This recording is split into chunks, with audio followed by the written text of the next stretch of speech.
Fraternidade e Estudos Espíritas Allan Kardec, hoje, dia 23 de setembro de 2024. Nós vamos iniciar a primeira parte da atividade, pedindo a Deus, nosso Pai, a proteção, os benfeitores espirituais conosco. E, a partir de agora, nós vamos dar prosseguimento ao estudo do livro Seara dos Médiuns. Hoje, a lição terceira, Ensino Espírita. E nós vamos pedir que Ana Paula Farias realize a leitura e as primeiras reflexões da tarde e noite. A palavra é sua, Ana. Por favor, introite o livro dos médiuns, do que se refere, dê a fonte e vamos adiante. Ensino Espírita, capítulo 3 do livro Seara dos Médiuns, referente à questão 3 do capítulo 1 do livro dos Médiuns. Reunião pública de 11/1/1960. Se abraçaste na doutrina espírita o roteiro da própria renovação em toda parte, és naturalmente chamado a fixar-lhe os ensinos. Administrador, não te limitarás ao controle de patrimônios físicos, porque saberás aplicá-los no bem de todos. Legislador, não te guardarás na galeria dos privilégios, porque humanizarás os estatutos do povo. Juiz, não te enquistarás na autoridade de convenção, porque serás em ti mesmo a garantia do direito correto. Médico, não estarás circunscrito ao órgão enfermo, porque auscultarás igualmente a alma que sofre. Professor, não terás nos discípulos meros associados no estudo dos números e das letras, mas verdadeiros filhos do coração. Negociante, não farás do comércio a feira dos interesses inferiores, mas a escola da fraternidade e do auxílio. Operário, não furtarás o tempo no exercício da rebeldia, mas vigiarás satisfeito o desempenho das próprias obrigações. Lavrador, não será sanguessuga insaciável da terra, mas recolher-lhe-ás os produtos, ajudando-a nobremente a reverdecer e florir. Seja qual for a profissão em que te situes, vives convidado a enobrecê-la com o selo de tua fé, moldada nos valores humanos, porquanto na responsabilidade espírita, toda ação no bem precisa ultrapassar o dever, para que o ato de servir se converta em amor. Hoje e agora, onde estivermos, segundo os nossos princípios, somos constantemente induzidos a lecionar disciplinas de entendimento e conduta. Aqui é a solidariedade, ali é a fidelidade aos compromissos. Adiante é a compreensão, mais além é a renúncia. Aqui é o devotamento ao trabalho, ali é a paciência, adiante é o perdão incondicional, mais além é o espírito de sacrifício. Doutrina espírita, na essência, é a universidade de redenção.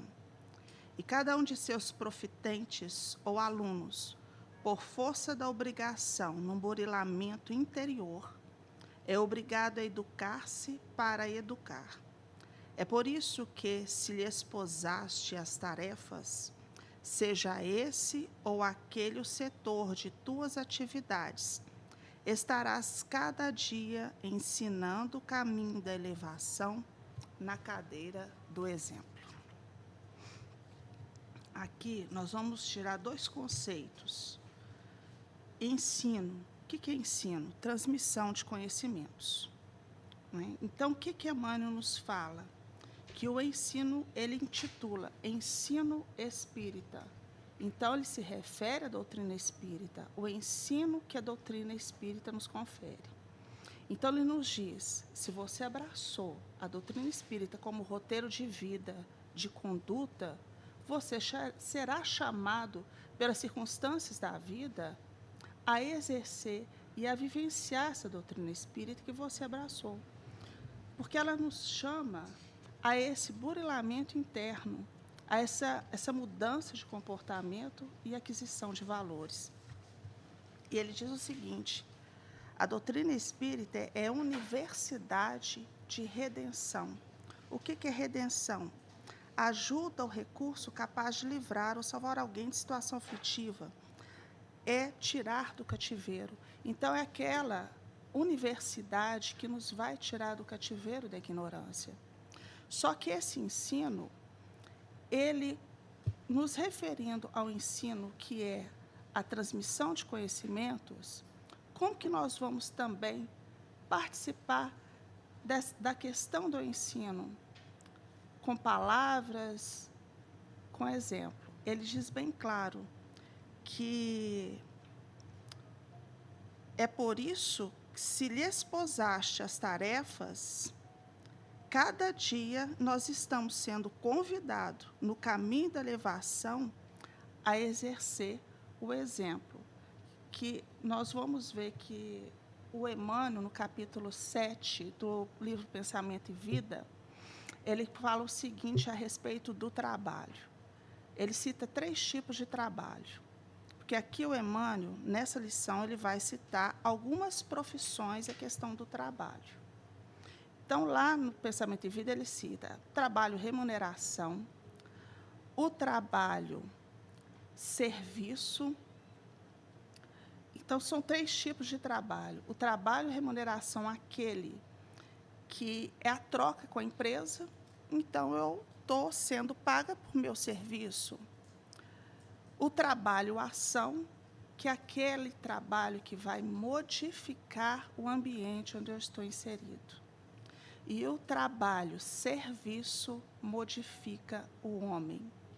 Então, a partir do momento que eu estou com a doutrina espírita já na minha intimidade, tudo que está ao meu redor começa a modificar.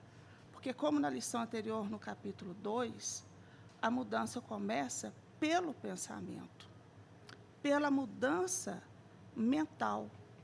E ali nós vamos colocando em prática aquilo que nós estamos aprendendo. Nós lembramos de um trecho, nós queremos trazer o exemplo do Ezequiel. O Ezequiel, no início do livro Paulo Estevão, o Ezequiel, já escravo, depois que ele vira escravo, então, ele passa por situações e a postura dele muda todo um contexto. Muda o feitor, ele consegue mudar o ambiente, alguns colegas, ele começa a influenciar todos ao redor. Mas por quê? A vivência do que ele aprendeu. E ele diz o seguinte, aqui no livro, só alguns trechos, tirando como exemplo a postura dele e trazendo para nós. Seguido de perto por sentinelas impiedosas, qual se for um vagabundo vulgar, cruzou as ruas de Corinto até o porto, onde o internaram no porão infecto de uma galera adornada com o símbolo das águias dominadoras. Reduzido à mísera condição de condenado a trabalhos perpétuos, enfrentou a nova situação cheio de confiança e humildade. Foi com admiração que o feitor Lisipo anotou-lhe a boa conduta e o esforço nobre e generoso. Habituado a lidar com malfeitores e criaturas sem escrúpulos, que não raro requeriam a disciplina do chicote, surpreendeu-se ao reconhecer no moço hebreu a disposição sincera de quem se entrega ao sacrifício, sem rebeldias e sem baixeza. Em breve, o feitor reconhecia nele um servo digno de estima e consideração, que soubera impor-se aos próprios companheiros com prestígio da natural bondade que ele transbordava da alma. E aí um colega dele, escravo, diz o seguinte: ai de nós, são raros os que resistem a estes remos malditos por mais de 4 meses. Então, esse outro escravo, ele chama dos remos malditos, porque eles estavam numa galera, numa embarcação, e os escravos é que conduziam aquelas embarcações com os remos, que ele fala aqui, remos pesados. Mas o outro escravo diz remos malditos. E o Ezequiel responde: mas todo o serviço é de Deus, amigo. E desde que aqui nos encontramos em atividade honesta e de consciência tranquila, devemos guardar a convicção de servos do Criador, trabalhando em suas obras. Para todas as complicações de nossa modalidade, da nova modalidade da sua existência, tinha uma fórmula conciliatória, harmonizando os ânimos mais exaltados. Então, nós vamos ver a postura do Ezequiel diante dessas situações como escravos, diante da dor, que, obviamente, a situação deles não era dos melhores. Além de toda essa postura dele, ele harmoniza o ambiente, harmoniza quem estivesse por perto. O feitor surpreendia-se com a delicadeza do seu trato e capacidade de trabalho, que se alinhavam aos mais altos valores da educação religiosa recebida no lar. Muito bem. A lição oportuna, abrindo as atividades mediúnicas do dia, apontando para nós a importância do conhecimento. O ensino espírita, no seu sentido prático, de fixação de caracteres, e não apenas no plano teórico. É o grande desafio, pensar, sentir e experienciar. Essa trilogia é básica, fundamental no processo educacional sob a égide do espírito. Apenas colaborando com o que já foi dito, nós vamos encontrar Emmanuel no livro Fonte Viva, na lição 173, Ante a Luz da Verdade, que engrinalda essa mensagem do livro do mesmo autor, o Seara dos Médiuns. Trazendo Jesus, citando João 8,32, conhecereis a verdade e a verdade vos libertará. Abre aspas. A palavra do Mestre é clara e segura. Não seremos libertados pelos aspectos da verdade, entre aspas, ou pelas, entre aspas, verdades provisórias,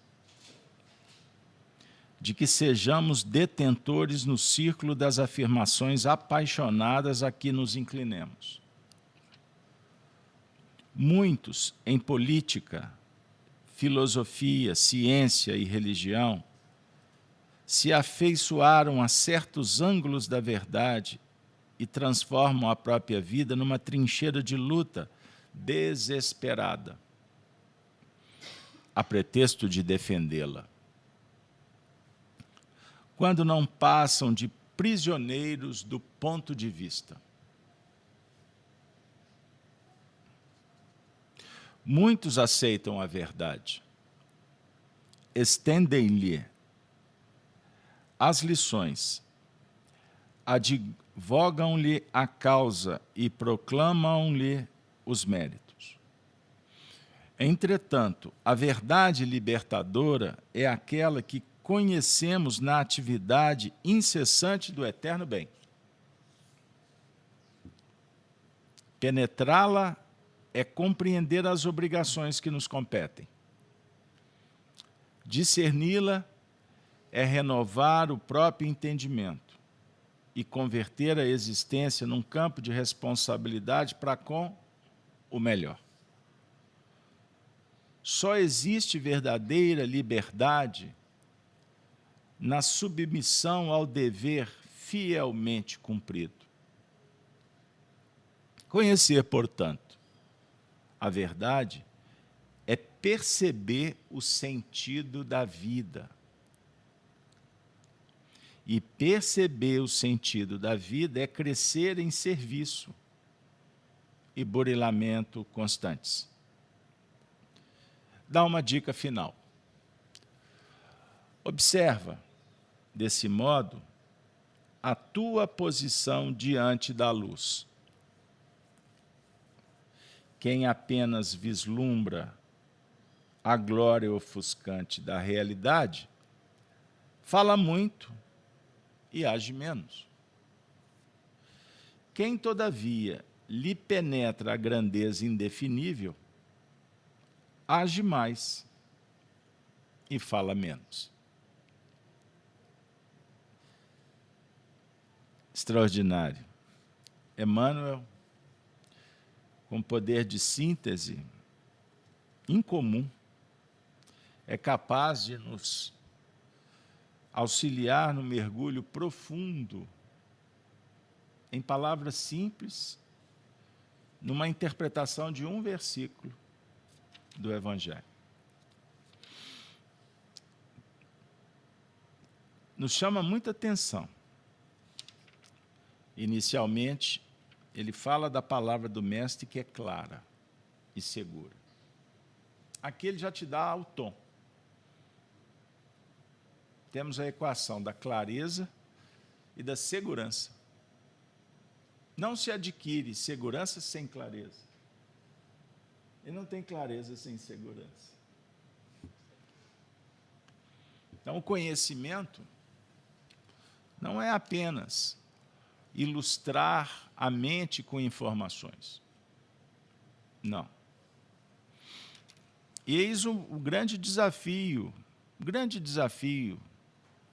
do cristão. Porque como vivemos em espiritismo, num ambiente favorável à intelectualidade, muitos livros, autores, do lado de lá, do lado de cá, expoentes, então costumamos entrar num ufanismo, numa empolgação, que é justa, natural,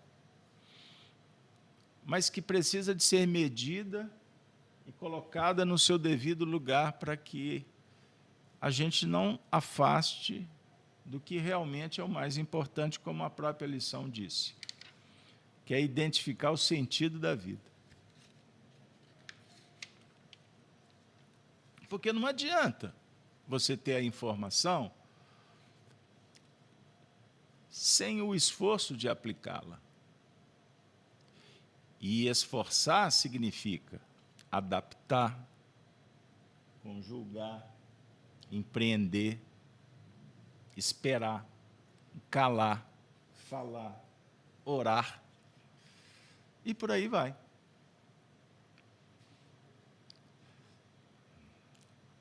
Dialogava com uma pessoa muito querida, no ambiente familiar, e num determinado momento eu ouvi assim: mas como pode as pessoas acreditarem nisso, seguirem por esse caminho? Não tem qualquer sentido.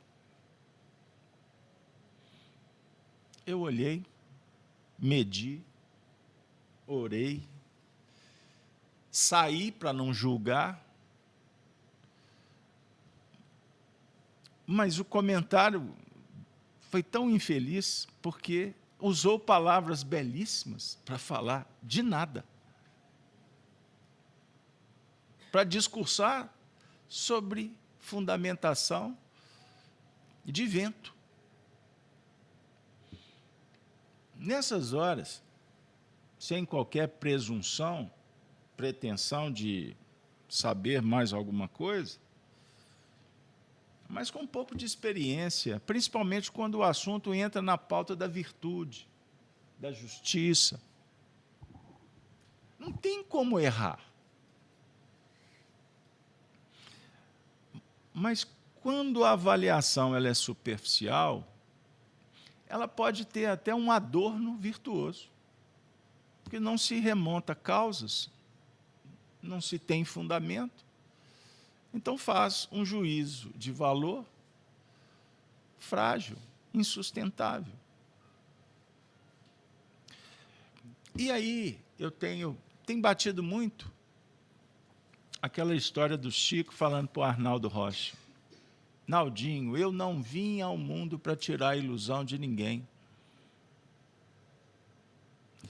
Então, observe, nesse exemplo que eu estou dando, a pessoa estava lamentando mesmo. Eu vi que a vibração era de tristeza. O coração estava apertado. Aí você vai dizer para a pessoa: você está sofrendo sem sentido? Como assim? É a verdade dela. É o mundo que ela vive. É o que eu estou dizendo para vocês. Ela pode ter acesso muito mais a alguns aspectos da verdade que eu não. Mas sobre aquele assunto que ela se referia, eu entendi ali com muita clareza uma ignorância gigantesca. Mas a espiritualidade não invade, não precipita, não tira a base. É o mesmo que quando os espíritos falam sobre os processos obsessivos. Vide obra André Luiz, vide as obras do Manuel Filomeno de Miranda, Ivone Pereira, no caso, os seus guias espirituais, não é? Falando sobre o mundo espiritual e a relação hóspede e hospedeiro. Quando o caso obsessivo entra num processo mais complexo, profundo, não se pode afastar o obsessor. Porque se tirar, costuma matar o hóspede. Tamanha simbiose. Tamanha vinculação. Então, o religioso, mesmo espírita, que lida com os processos desobsessivos, na linguagem católica, os exorcismos da vida, ele quer resolver o problema a toque de caixa. E quer a solução imediata. Mas se percebe na prática que aquelas injunções, as vinculações, elas se deram no tempo. Então, tem inimigos que não são inimigos simplesmente porque alguém pensou diferente ou fez algo que desagradou. São traições complexas. São atitudes que reverberaram, que trouxeram sofrimento, não só para um, mas para grupos. Então, conforme a passionalidade, porque a dor que a pessoa sente diante de um fenômeno na relação é diretamente proporcional à sua vinculação egóica. Ah, mas me machucou. Por quê? Por que se sentes machucado?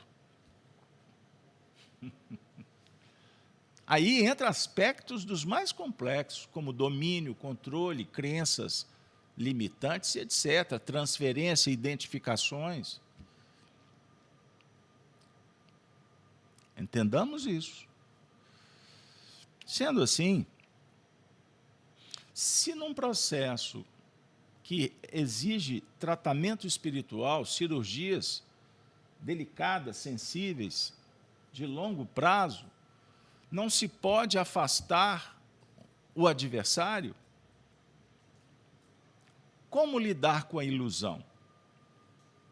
No nosso cenário pessoal, como lidar com as adversidades? Como tratar o não, a porta que fechou, a pseudo-traição, porque ninguém trai o outro. Você pode fazer um distrato. Isso pode envolver uma mentira, pode. Mas quem que se complica nessa história? É o protagonista. Agora, a suposta vítima é vítima por quê? Porque a misericórdia foi embora? Não, misericórdia está em tudo. Mas a justiça divina não é cega. Então, não existe a pedra errada, né? ou a bala perdida. Não existe. Mas é verdade também que, quando lidando com a dor humana, com o coração que está no chão, perdido, caído, desesperado, obsedado, o cristão jamais será indiferente. Então, na reflexão do Seara dos Médiuns, foi compartilhado a experiência de Gesiel, constante no livro Paulo Estevão. Quem é Gesiel? É o primeiro mártir do cristianismo, conhecido como Estevão. Foi aquele que viveu logo o que aconteceu com Jesus. A definir que o cristão passará pelo testemunho. Não existe cristianização, cristificação sem crucificação.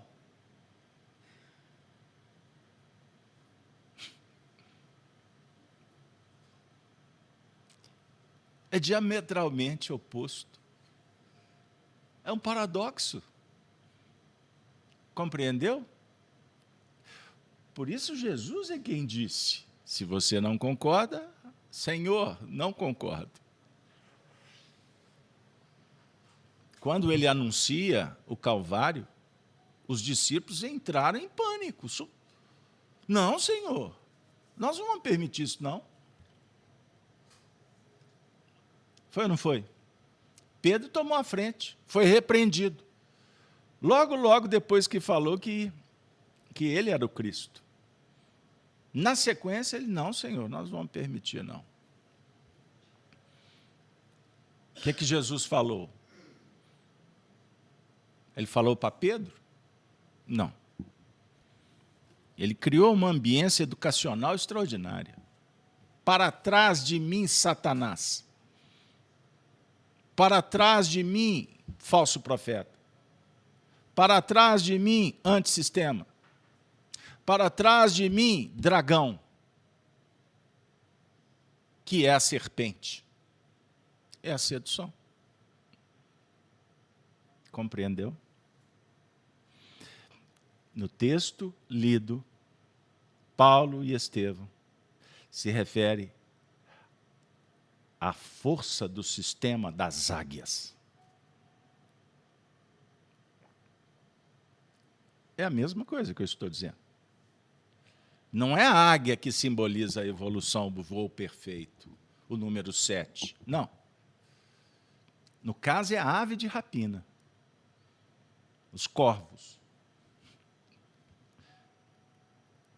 Se reúnem em torno do quê? Qual o tipo de alimentação? Compreenderam?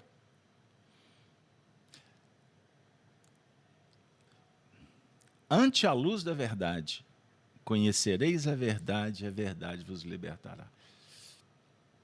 Aqui temos a equação para a felicidade. Aqui temos todo um caminho ascensional. conhecimento, verdade verdadeira. Não é pseudo-verdade. Convicções ou opiniões. Eu tenho batido nessa tecla, né? Não sei se vocês já ouviram. Que vivemos um período muito difícil em que existem opiniões. Existem, aliás, desculpa, eu uso convicções.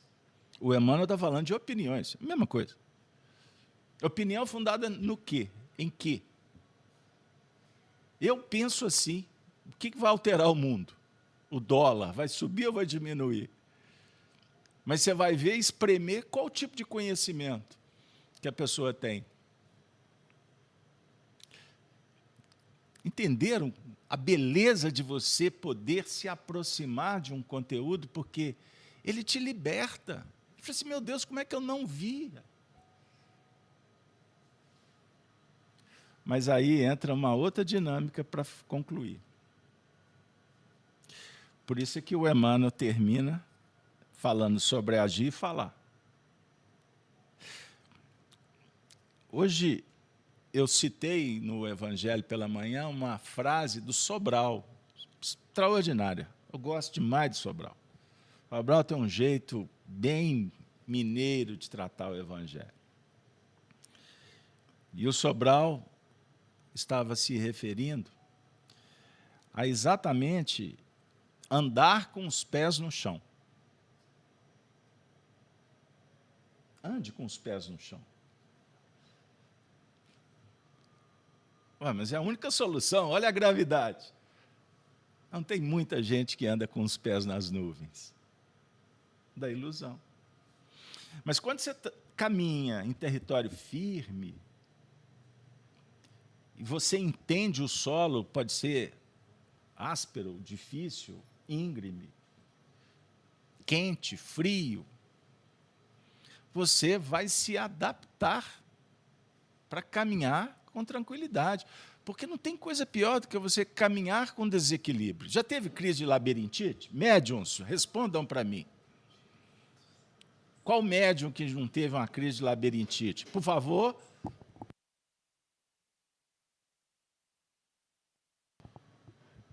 Qual médium que não teve uma crise de labirintite? Agora, por que o médium é afetado no labirinto? Então você pesquisa aí, vamos correr atrás, porque a mente pode estar em desalinho, os corpos em desequilíbrio, os chakras congestionados. Isso tudo vai redundar no sensório, no ponto de equilíbrio. Ponto de equilíbrio. Então, quando a Terra treme, Gino, os animais na natureza respondem rápido. Abalo sísmico. Os homens, talvez nem os equipamentos registraram. E o elefante já está, não é assim nos tsunamis? Os animais não respondem rápido, por quê? São mais sensíveis. Mas por que eles são mais sensíveis? Se eles são seres inferiores. Você precisa pensar. Por que você não tem essa sensibilidade? Será que não tem? Ou não usa? Ou a sua mente não foi formatada para tal? Você tem mediunidade. Basta. Basta. Transcende qualquer percepção do indivíduo que é ignorante, que não investe, portanto, não usa. Agora, o que você está fazendo da mediunidade entra no plano moral.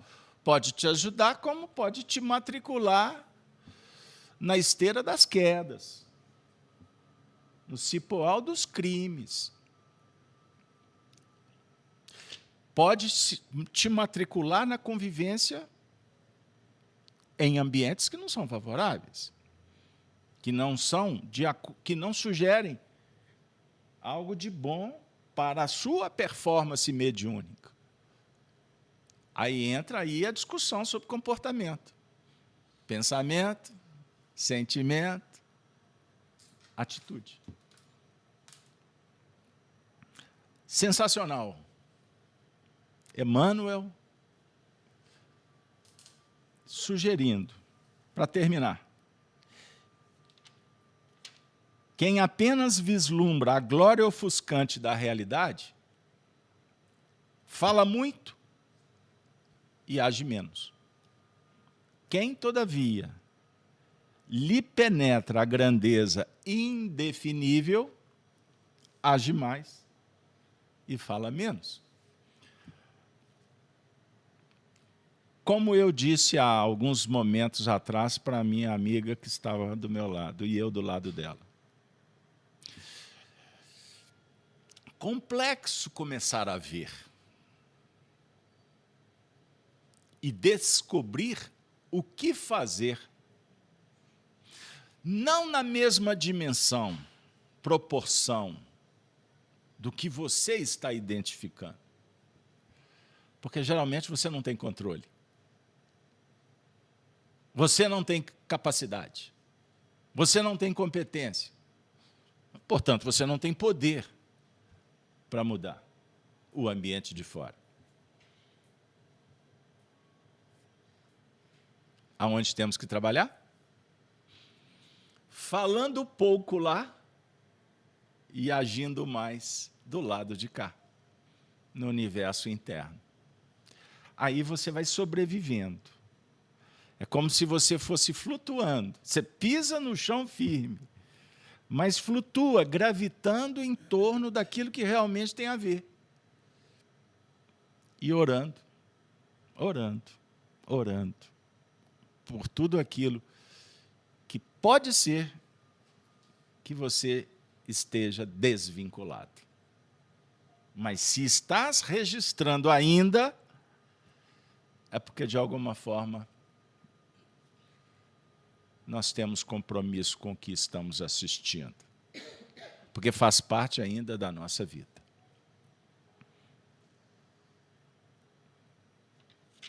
Ante a luz da verdade.